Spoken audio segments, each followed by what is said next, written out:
Imagine करिए आप used car market में खड़े हैं और आपके सामने ये दो स्विफ्ट हैं। दोनों 2020 मॉडल हैं, दोनों 40,000 किलोमीटर चली हैं और दोनों बाहर से चमचमाती हुई दिख रही। लेकिन एक की कीमत है 5 लाख, वहीं दूसरी की 5.5 लाख। वही गाड़ी वही मॉडल, पर 50,000 रुपए का ये फर्क आपकी नींद उड़ा भी सकता है और बचा भी सकता है। अब जाहिर है 5 लाख वाली गाड़ी आपको सस्ती लग रही होगी, पर उसके साथ मिल रहा है अनसर्टेनिटी का डर। और 5.5 लाख वाली गाड़ी महंगी जरूर है, पर वो है सर्टिफाइड प्री ओन्ड कार। लेकिन क्या सिर्फ एक सर्टिफाइड स्टिकर के लिए 50,000 रुपए एक्स्ट्रा देना अकलमंदी है? क्या वाकई ये किसी सर्विस के पैसे हैं या सिर्फ शोरूम का रेंट आपकी जेब से निकाला जा रहा है? आज करेंसी नो हाउ पर हम किसी ब्रांड की मार्केटिंग नहीं बल्कि डिटेल में समझेंगे कि आखिर ये सीपीओ सर्विस है क्या, इनके प्रोडक्ट्स कैसे काम करते हैं और कब ये एक्स्ट्रा पैसा आपके लिए एक लाइफ सेविंग इन्वेस्टमेंट बन सकता है।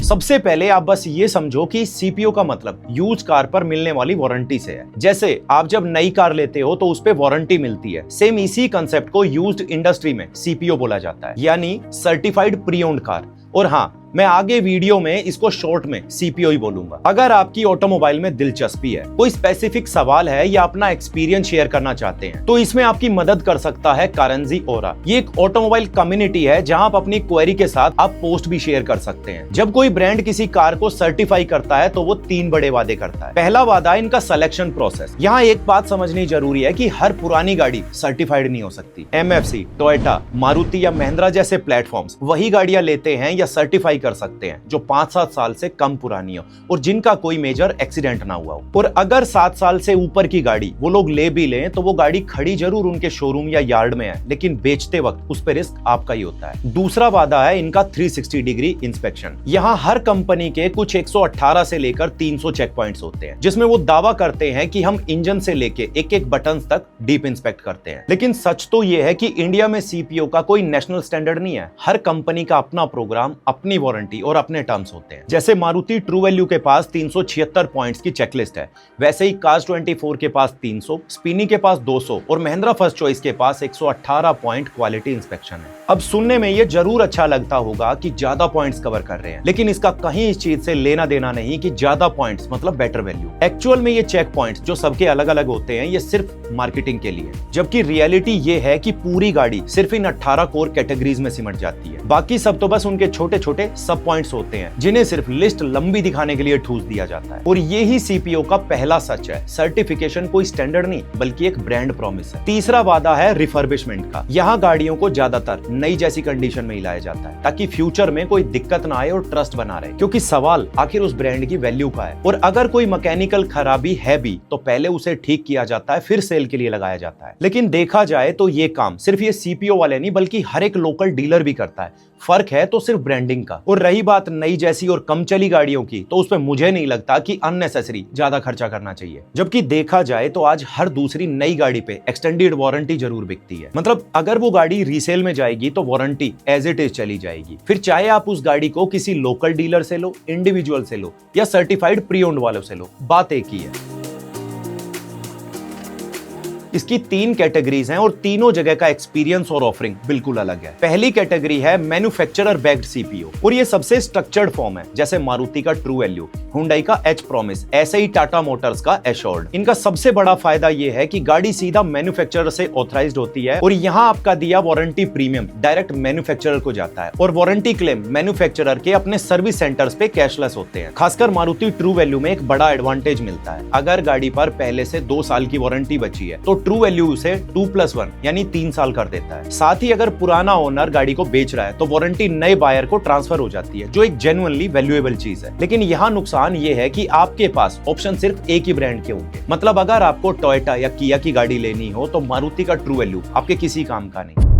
फिर आती है दूसरी कैटेगरी, सेल्फ बैक्ड सीपीओ। ये फंडेड कंपनीज हैं जो सेम एक कार डीलर की तरह ही काम करते हैं, बस फर्क है तो सिर्फ ब्रांडिंग और वॉल्यूम का। इसमें कार्स 24 और स्पिनी जैसे टेक ड्रिवन प्लेटफॉर्म्स आते हैं जो मल्टी ब्रांड ऑप्शंस के साथ मनी बैक गारंटी भी देते हैं, लेकिन एक छोटे से स्टार के साथ। और जब बात आती है आफ्टर सेल सर्विस की तो यूजर कुछ ऐसा कहते नजर आते हैं। हम उसको बोले थे आप रिले चेंज करके देखे, बोला कि हम लोग चेक कर लिए, गाड़ी को 2 दिन रखना है। पता नहीं अब गाड़ी अगर एक बार बिक गया तो 2-3 दिन गाड़ी रख के उसका क्या पार्ट्स चेंज करेगा, उन लोग को ही पता है। क्या उन लोग का मतलब है पता नहीं। ऐसे ही कुछ यूजर्स ने रेडिट और कोरा पे क्लेम किया कि कैसे उनके साथ वारंटी के नाम पे धोखा हुआ है। एक यूजर का कहना था कि जब उसने गाड़ी खरीदी तो सुनने में मिला था कि हमारी वारंटी थर्ड पार्टी नहीं होती, जबकि क्लेम के टाइम यूजर के पास माई टीवीएस और ड्राइव यू जैसी वर्कशॉप से कॉल्स और मैसेजेस तक आए, जिससे साफ जाहिर होता है कि ये कंपनीज भी थर्ड पार्टी वारंटी सर्विस देती हैं। वहीं एक और यूजर का कहना था कि उसका क्लेम ये कह के रिजेक्ट कर दिया गया कि आपने 7 दिन बाद मेल करके अपनी वारंटी एक्टिवेट नहीं कराई, और जब वो उसी गाड़ी को इनके वैल्यूएशन सेंटर पर बेचने गए तो उनकी गाड़ी की वैल्यू 1 लाख तक कम लगाई गई, जो इन्हीं से कुछ दिन पहले खरीदी थी। देखिए, यहाँ वारंटी का वही प्रीमियम ये अपने पास रख लेते हैं, और जब क्लेम देना भी पड़े तो उसका खर्चा ये उस रखे हुए प्रीमियम में से दे देते हैं। अब आपको लग रहा होगा कि वारंटी देना तो इनके लिए एक बड़ा लॉस है, पर असल में इस प्रोसेस के पीछे एक स्मार्ट बिजनेस मॉडल काम कर रहा होता है, और ये बिल्कुल ऐसे ही है जैसे इंश्योरेंस कंपनीज काम करती हैं। यहाँ पे गौर करने वाली बात यह है कि इन कंपनीज के ये प्रीमियम मॉडल एक कॉम्प्लेक्स प्रोसेस फॉलो करते हैं, जिसमें आपको अपनी गाड़ी पर वारंटी क्लेम करने के लिए एक लंबी सी चेकलिस्ट और हिडन टर्म्स एंड कंडीशन से गुजरना पड़ता है, और इसमें ज्यादातर गाड़ियां किसी न किसी पॉइंट पर रिजेक्ट हो ही जाती हैं। इस तरह से टोटल क्लेम्स 3 से 4% ही होते हैं, और जरूरी नहीं कि सारे क्लेम्स का अमाउंट बढ़ाओ, क्योंकि जैसे मैंने आपको पहले भी बताया था, ये लोग अक्सर बेचने के लिए नई जैसी गाड़ियां ही खरीदते हैं, जिसमें खर्चे की गुंजाइश ना के बराबर होती है। तो चलिए इसको एक एग्जांपल से समझते हैं। मान लीजिए एक आउटलेट ने महीने में 100 गाड़ियां बेची, और हर गाड़ी पे प्रीमियम वैल्यू अप्रोक्स 10,000 थी। इस हिसाब से कंपनी के पास टोटल प्रीमियम आ गया 10 लाख रुपए। तो उन 100 गाड़ियों में से 4 गाड़ियां क्लेम के लिए आई हुई है,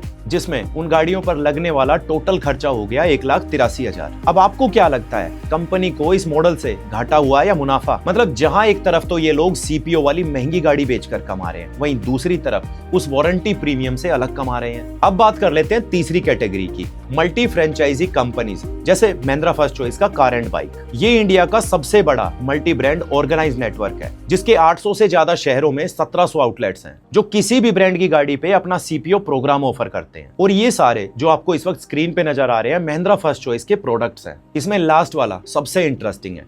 मान लो आप कहीं जरूरी काम से आउट ऑफ सिटी गए हुए हो, जहां आपका कोई जानने वाला भी नहीं है, और सडन आपका पेट्रोल खत्म हो जाता है या गाड़ी ब्रेक डाउन हो जाती है, तो आप इनके कस्टमर केयर को कॉल करके हेल्प बुला सकते हो। लेकिन अगर आपके पास असिस्ट फर्स्ट या फिर किसी भी वारंटी का वो कार्ड नहीं है, तो फिर ये आपके किसी काम का नहीं। यहाँ प्लस पॉइंट ये है कि टीयर 2 और टीयर 3 सिटीज में भी इनका सेफ्टी नेट काम करता है, जहाँ Cars24 और स्पिनी जैसे प्लेटफॉर्म्स की पहुंच ही नहीं है। लेकिन औरों की तरह इनके भी कुछ साइड इफेक्ट्स हैं। यहाँ इंस्पेक्शन तो जरूर कंपनी का इंजीनियर करता है, लेकिन सर्विस और क्वालिटी डीलर खुद ही मेंटेन करता है, जो अक्सर देखा जाए तो हर डीलरशिप पर एक जैसी नहीं मिलती, मतलब मिसमैच करती है। अब सब कुछ समझने के बाद एक ऐसी बात जो शायद ही कोई आपको बताए, और ये बात मुझे तब पता चली जब मैंने इंडस्ट्री के एक एक्सपर्ट से बात की। अगर इनसे कोई सर्टिफाइड कार लेके आप आगे सेल करते हो जिसपे वारंटी भी बची हुई है, तो यहाँ वो वारंटी जिसका आपने पूरा 1 साल या 2 साल के लिए प्रीमियम दिया हुआ है, वो वारंटी अगले ओनर को ट्रांसफर नहीं होती, और जैसे ही आप आरसी में ओनर नेम चेंज कराते हैं, वारंटी खत्म। हाँ, अगर आप चाहो कि वारंटी एज इट इज चलती रहे, तो आपको गाड़ी पुराने ओनर के नाम से ही चलानी पड़ेगी,